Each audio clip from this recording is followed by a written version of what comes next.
the countryside. Incredibly, all 9 crewmen survived the savage ramming attack delivered by the Sonderkommando Elbe. The massive German ramming campaign continues over central Germany. B-17 flying fortresses of the 3rd Air Division drone deeper into hostile skies, unaware of the brutal welcome in store for them.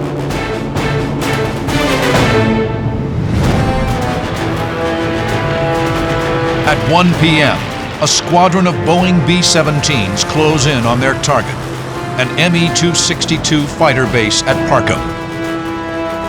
20-year-old pilot Budd Wentz flies in the lead squadron.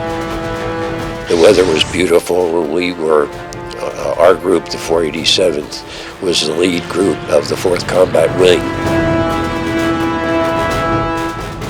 Elbe pilot Klaus Hahn is heading out to intercept the Boeings. His thoughts are overwhelmed by the grim reality of his fate. The feeling was simply that you are most likely flying your last flight today and that you wouldn't return from it. You will probably be dead. That thought was a part of it, and you had to accept it, and you had to deal with it. Der Gedanke hat natürlich mitgespielt und den musste man mit in Kauf nehmen und musste man eben auch irgendwie verkraften. Though they've not spotted each other yet, the German and the Americans are on a collision course.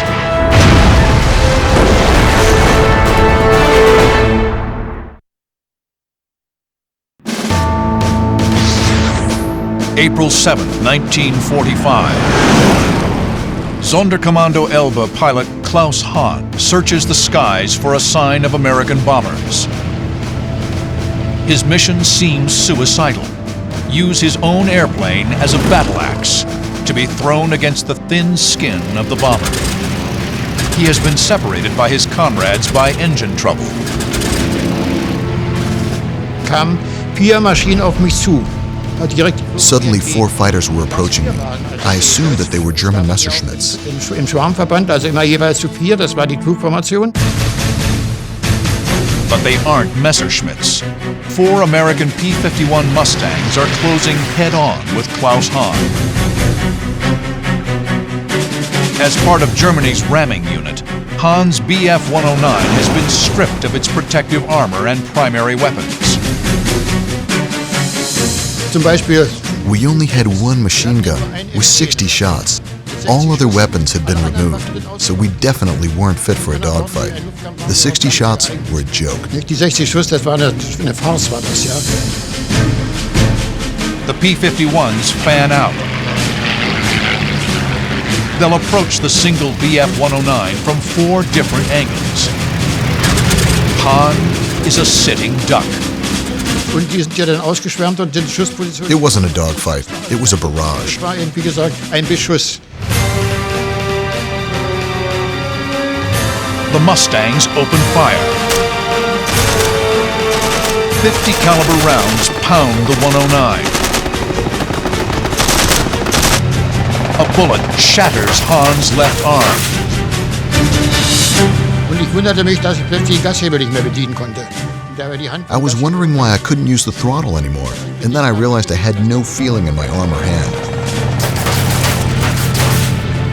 The bone had been shot right underneath the shoulder joint.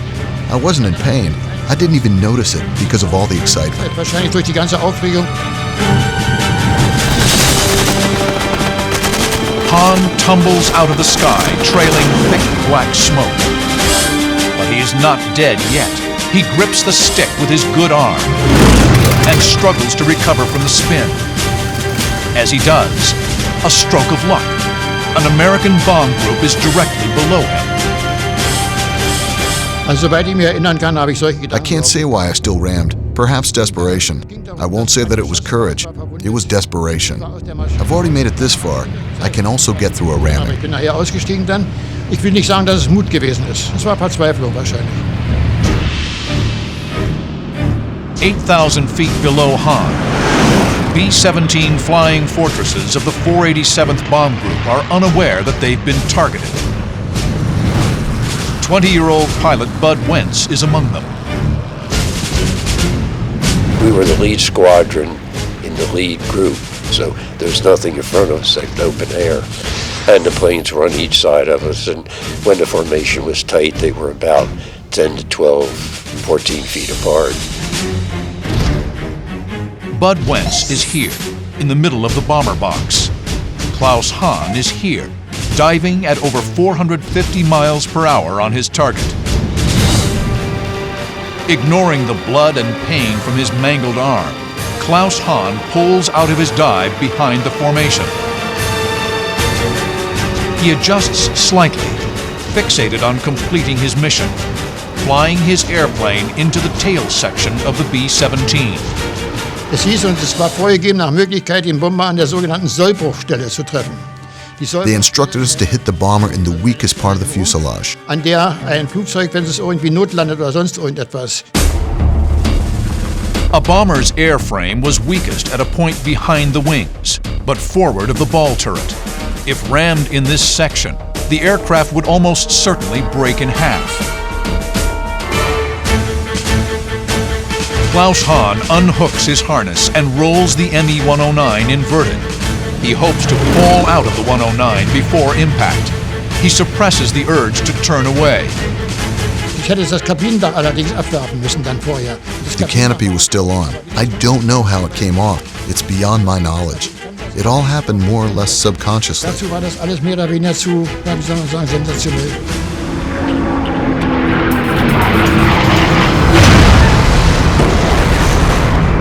The 109's steel propeller blades demolish the B-17's tail.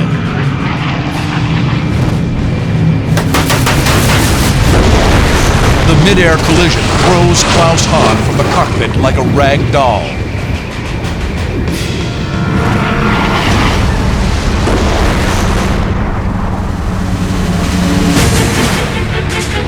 The wrecked fighter tumbles, its left wing gone, still lodged in the tail section of the B-17. On impact, Budd Wentz's fortress shudders. There was a great big whump, and the plane rattled, and I immediately grabbed hold of the wheel real tight. Hahn tumbles through the sky, out of control. He's lost so much blood, he's on the verge of blacking out. The B-17 pilot and the German who rammed him are both seconds from certain death.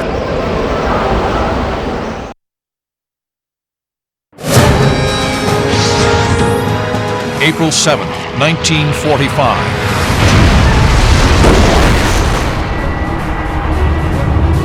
As part of the top-secret Sonderkommando Elba, Klaus Hahn has rammed an American B-17. The collision has thrown him from his doomed fighter. Hahn gasps for breath in the thin air, struggling to find the ripcord of his parachute with his one good arm. Aber wie gesagt, das verlässt mir den Bereich der Ritterlichkeit. I was in free fall until there was more oxygen. I pulled the ripcord at about 3,000 Die feet. Gipfelhöhe waren etwa so 11.000 bis 12.000 Meter. Though severely wounded, Hahn has survived the carnage of his ramming attack. He parachutes to safety. Ich habe auf jeden Fall mir Gedanken insoweit gemacht. I was thinking, I did it. I am alive despite the slim chances of survival. I rammed a bomber. Ich habe einen Bomber gerammt, also mit anderen Worten, ich habe den Befehl ausgeführt, das war alles. Budd Wentz's B-17 is reeling from the mid-air collision. His tail section is wrecked. He fights the controls with all his might.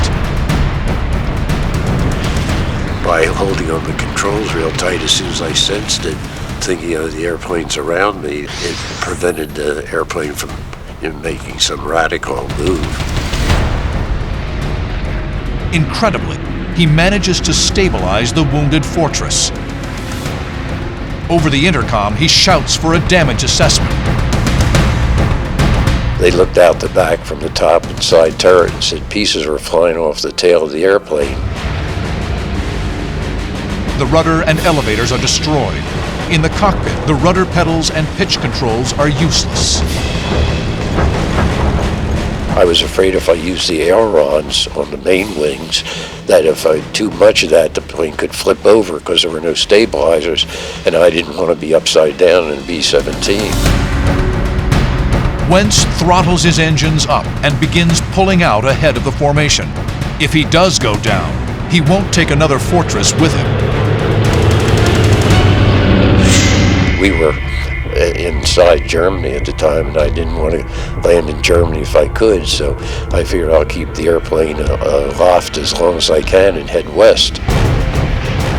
With such extreme damage to the tail, he must find other means of maneuvering the bomber.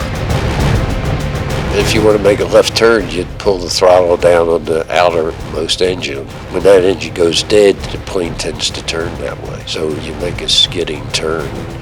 They're not very sharp. You don't bank. They were awfully big turns.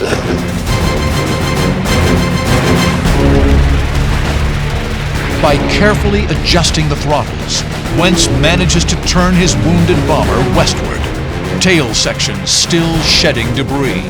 So we went for perhaps 20 minutes.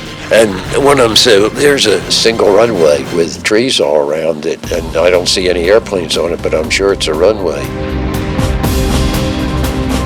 Displaying remarkable airmanship, Budd Wentz manages to nurse his wounded B-17 into final approach and lands at the airfield.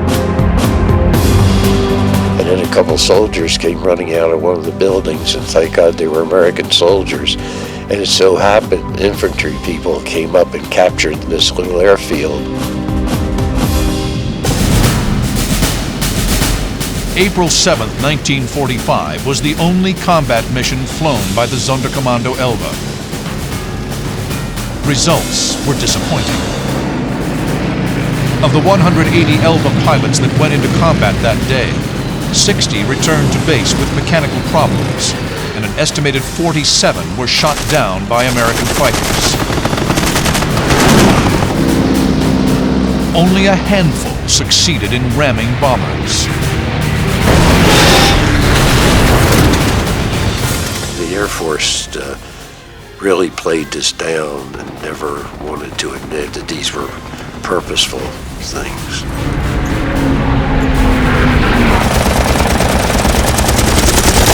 The 8th Air Force did not publish detailed reports of ramming incidents and attributed them to inexperienced or dead German pilots.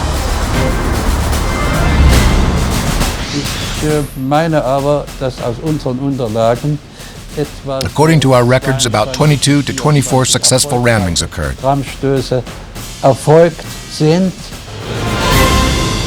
No matter the actual number, Sonderkommando Elbe's objective of regaining control of German skies was not achieved.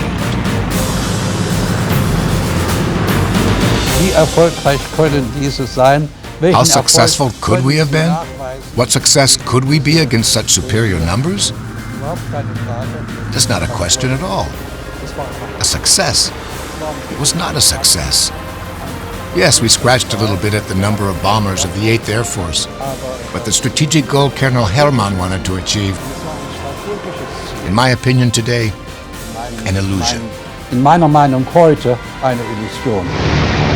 There simply was no stopping the Allied bomber offensive.